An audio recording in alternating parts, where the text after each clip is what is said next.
요즘 따라 하는 일마다 막히고 사람 관계도 어긋나고 몸도 마음도 자꾸 무거워지진 않으셨나요?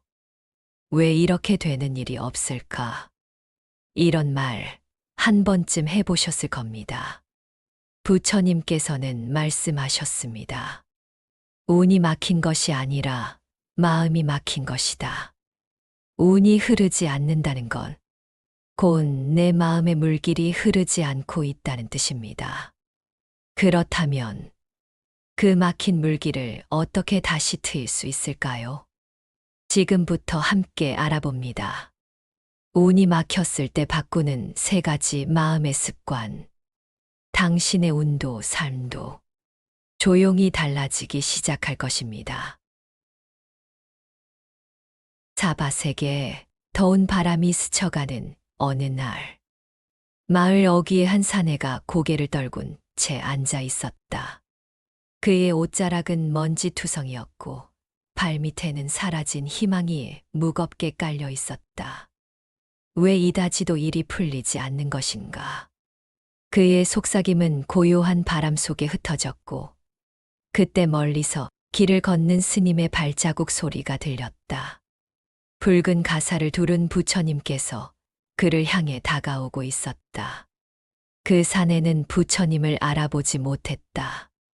하지만 부드럽고 고요한 그 기운에 본능적으로 허리를 낮추고 조심스레 말을 건넸다. 이 세상엔 아무리 노력해도 풀리지 않는 일이 너무 많습니다. 저는 가진 것을 다 던졌지만 남은 건 이 빈손뿐입니다. 부처님께서 미소 지으며 말씀하셨다.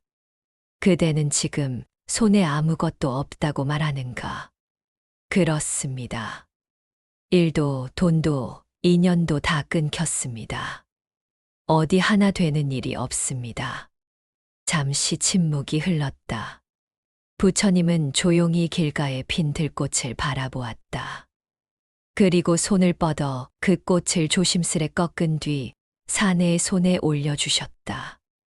이 꽃은 그대에게 없다 하지 않았는가?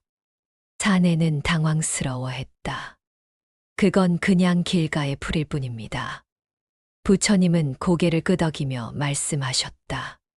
사람은 자주 손에 쥔 것을 보지 못한다. 이미 가진 것을 당연하게 여기고 없는 것만 바라보지. 그 마음이 바로 운을 막는 첫 번째 벽이 된다. 사내는 눈을 내리깔았다. 잠시 후 부처님은 조용히 말씀을 이었다. 옛날 옛적 바라나시 나라에 아주 가난한 남자가 있었느니라. 그는 매일 밥 한 끼조차 구하기 어려웠고 누구도 그에게 도움의 손길을 내밀지 않았다. 그는 분노하며 하늘을 원망했지. 왜 내 삶은 이렇게 되었는가? 나는 아무 복도 없고 운도 없고 팔자도 지지라구나. 그는 하늘을 향해 외쳤다. 어째서 다른 사람은 잘 먹고 잘 사는데 나는 이 지경인가? 내가 뭘 그렇게 잘못했는가? 그 순간 숲속에 응거하던 한 성자가 그 앞에 나타났다. 성자는 그에게 조용히 물었다. 그대는 오늘 아침 눈을 떴는가? 그렇소. 입으로 말을 하고 다리로 걸으며 하늘을 원망했는가? 그렇소. 나는 살아있으니깐. 그것이야말로 가장 큰 복임을 왜 잊었는가? 사내는 그때 비로소 알았다. 자신이 가진 것 중 가장 위대한 것이 바로 살아있음이라는 것을. 그날 이후 그는 매일 새벽마다 하늘을 향해 고개를 숙이며 말하였다. 오늘도 눈 떴습니다. 감사합니다. 오늘도 내 다리로 걸었습니다. 감사합니다. 오늘도 누군가에게 인사할 수 있음에 감사합니다. 그리고 신기하게도 그의 운명은 조금씩 풀리기 시작했다. 부처님의 음성은 바람처럼 맑고 가벼웠다. 마치 하늘에서 내리는 작은 비처럼 사내의 메마른 마음을 적셔주었다. 사내는 입을 열었다. 정말로 그것이 변화의 시작이 될 수 있을까요? 부처님은 고개를 끄덕이셨다. 감사의 마음은 막힌 복을 여는 열쇠와 같으니라. 작은 일에 감사하지 않는 자는 큰 복도 알아보지 못한다. 운은 기적처럼 오는 것이 아니라 마음이 여는 문이지. 부처님은 그를 가만히 바라보며 말씀하셨다. 그대는 오늘 내게 무엇을 받은 줄 아는가? 저는 이 꽃을 받았습니다. 아니다. 그대는 마음 하나를 받은 것이니라. 부처님의 이 일화는 가장 먼저 바꿔야 할 마음의 습관은 감사다라는 가르침을 담고 있습니다. 우리는 일이 안 풀릴 때 남을 탓하거나 세상을 원망합니다. 하지만 운이 막힌 사람일수록 감사의 마음이 메말라 있습니다. 당연하게 여겼던 일상이 어느 날 사라지면 그제야 후회하게 되지요. 부처님은 우리에게 말합니다. 눈을 떴는가? 걸을 수 있는가? 말할 수 있는가? 그렇다면 이미 큰 복을 받은 것이다. 당신의 삶이 막혀 있다면 지금 있는 것을 다시 바라보십시오. 아직 가지고 있는 것들, 매일 반복되는 일상의 숨결들, 그 안에 복이 숨어 있습니다. 작은 감사를 찾는 마음, 그것이 바로 첫 번째 습관입니다. 마가다국의 어느 마을, 들판 끝자락에 누더기를 걸친 한 청년이 무릎을 꿇고 있었습니다. 그 앞에는 황금빛 가사를 두른 부처님이 조용히 서 계셨습니다. 청년은 눈을 붉히며 말했습니다. 세존이시여, 왜 제 삶은 이리도 풀리지 않는 것입니까? 어릴 적 친구들은 모두 장사를 하고 관직에 오르고 집을 사고 저만 잃었습니다. 저만 실패하고 저만 소외되고 저만 불행합니다. 부처님께서는 잠시 청년을 바라보셨습니다. 청년의 말에는 눈물과 억울함이 섞여 있었고 그 마음 깊숙한 곳에는 비교로 인한 괴로움이 응어리져 있었습니다. 부처님은 조용히 들판에 피어있는 풀 한 포기를 가리키셨습니다. 이 풀이 작다고 하여 햇살을 덜 받는 것이 아니고 이 풀이 크다고 하여 비를 더 받는 것도 아니니라. 청년은 의아한 표정으로 부처님을 바라보았습니다. 세존이시여, 그 말씀이 무슨 뜻인지요? 부처님은 미소 지으시며 말씀하셨습니다. 사람마다 받은 인연이 다르고 가야 할 길이 다르고 피어날 시절이 다르니 너는 너의 계절을 기다려야 하느니라. 그리고 부처님은 자신이 겪으신 한 가지 이야기를 꺼내셨습니다. 그 이야기는 아키의 교만과 사라의 깨달음에 대한 것이었습니다. 옛날 옛적 부처님께서 아직 깨달음을 얻지 않으셨을 때, 한 젊은 수행자였던 시절의 이야기였습니다. 같은 마을에 두 형제가 있었습니다. 형의 이름은 아키, 아우의 이름은 사라였습니다. 두 사람 모두 출가하여 고행을 하였으나 아키는 고된 수행에 금세 지쳐 포기하고 곧장 세속으로 돌아가 장사를 시작했습니다. 운이 따랐는지 아키는 단기간에 부자가 되었고 큰 집의 하인들을 거느리며 살았습니다. 반면 사라는 여전히 숲속에서 나무 껍질을 먹고 비가 새는 움막에서 고요히 좌선하며 마음을 닦았습니다. 그 모습은 형인 아키에게 한심하고 무능해 보였습니다. 어느 날 아키는 동생 사라를 조롱하듯 찾아갔습니다. 동생아, 아직도 이런 곳에서 고생하며 허송세월이냐? 나는 그동안 많은 재산을 모았고 많은 사람들에게 존경받고 있다. 너는 언제까지 그 수행이라는 헛된 짓을 계속할 것이냐? 사라는 조용히 고개를 숙이고 한마디만 내뱉었습니다. 형이 얻은 것은 세상의 인정이고 내가 구하는 것은 마음의 자유입니다. 아키는 조롱하며 돌아갔고 사라는 다시 조용히 자신의 자리에 앉아 명상을 이어갔습니다.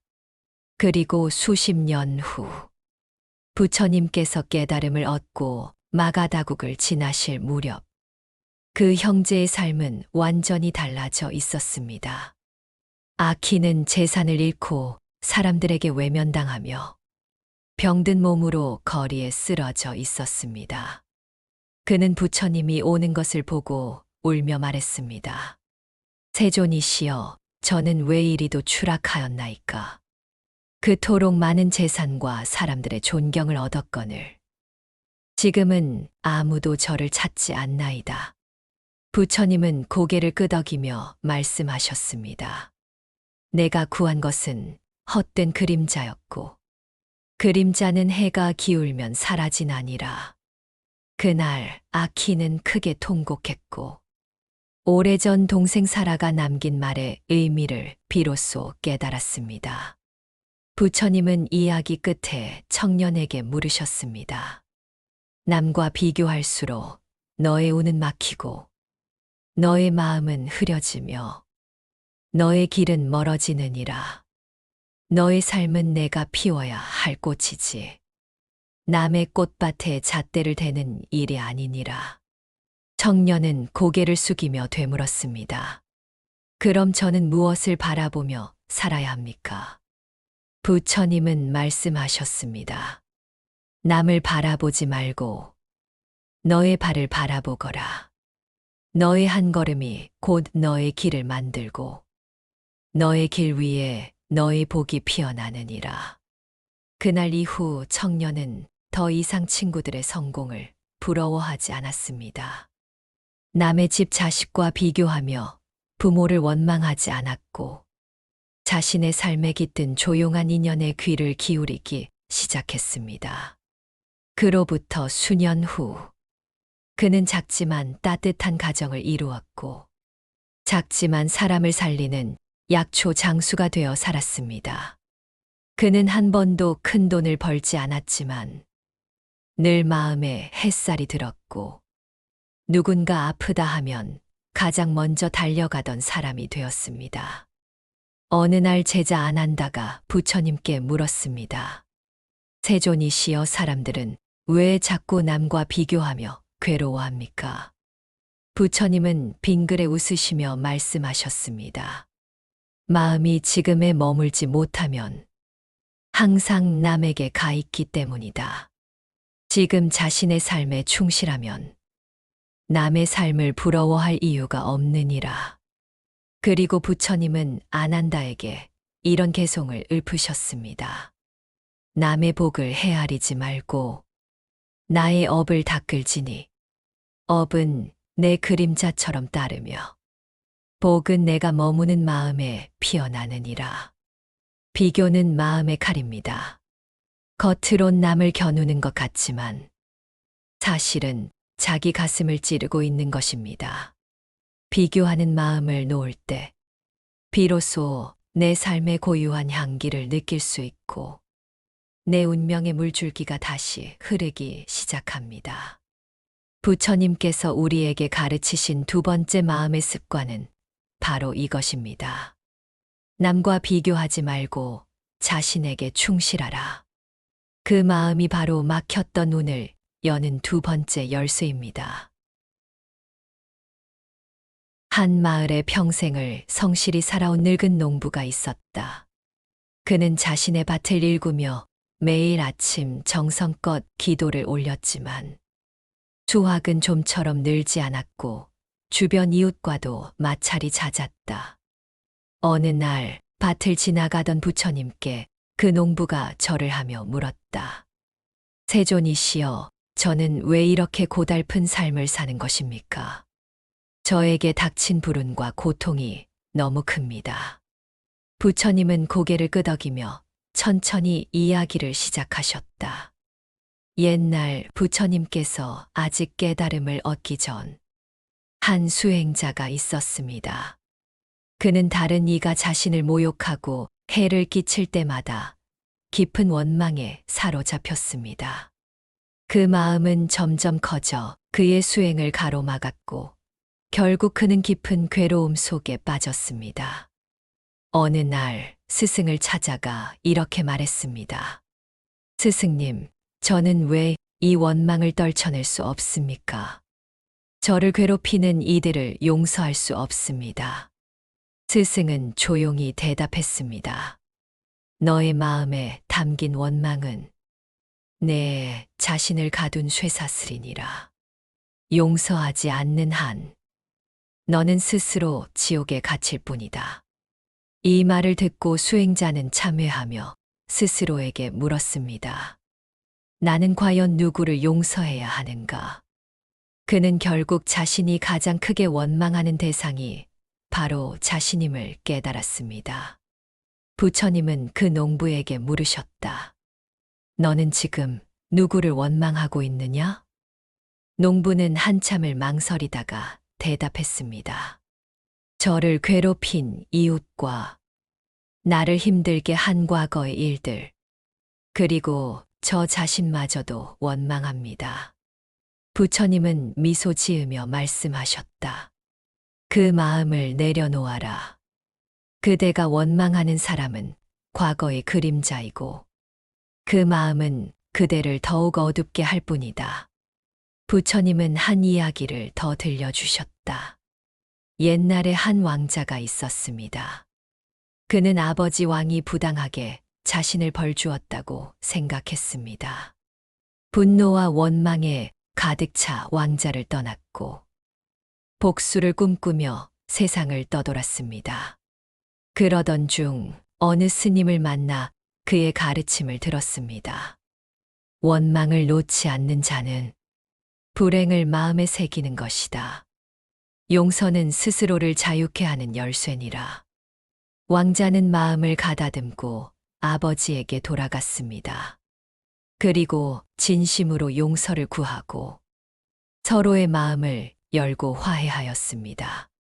그때부터 왕자의 운명은 바뀌었고 나라를 평화롭게 다스리며 많은 이에게 사랑받는 군주가 되었습니다. 부처님은 다시 말씀하셨다.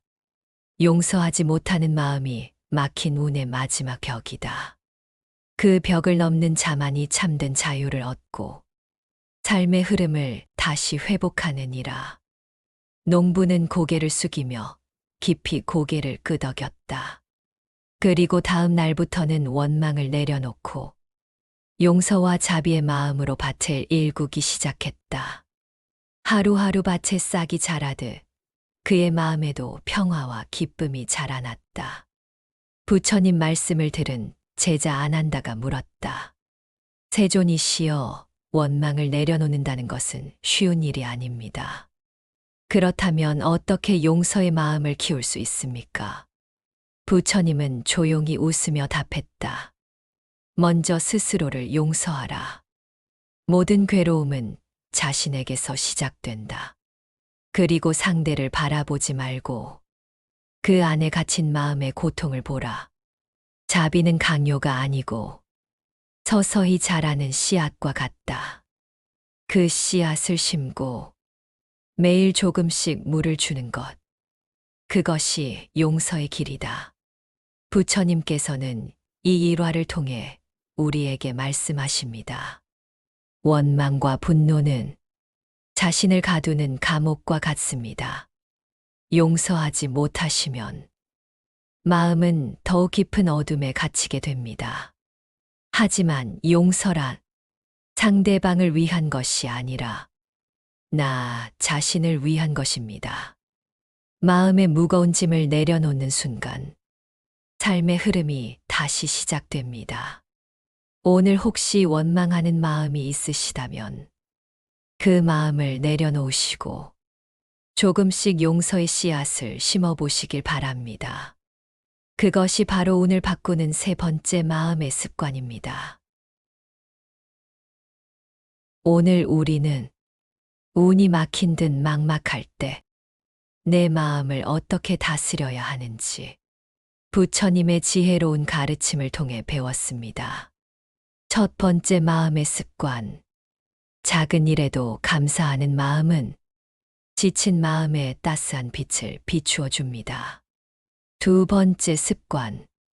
남과 비교하지 않고 내 길을 걷는 것은 삶의 무게를 가볍게 하고 평화를 가져옵니다. 마지막 세 번째 습관.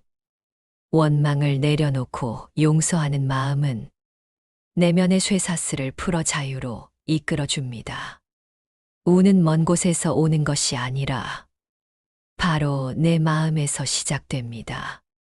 지금 이 순간부터 작은 감사의 씨앗을 심고 내 삶에 집중하며 원망을 내려놓는 연습을 해보시길 바랍니다.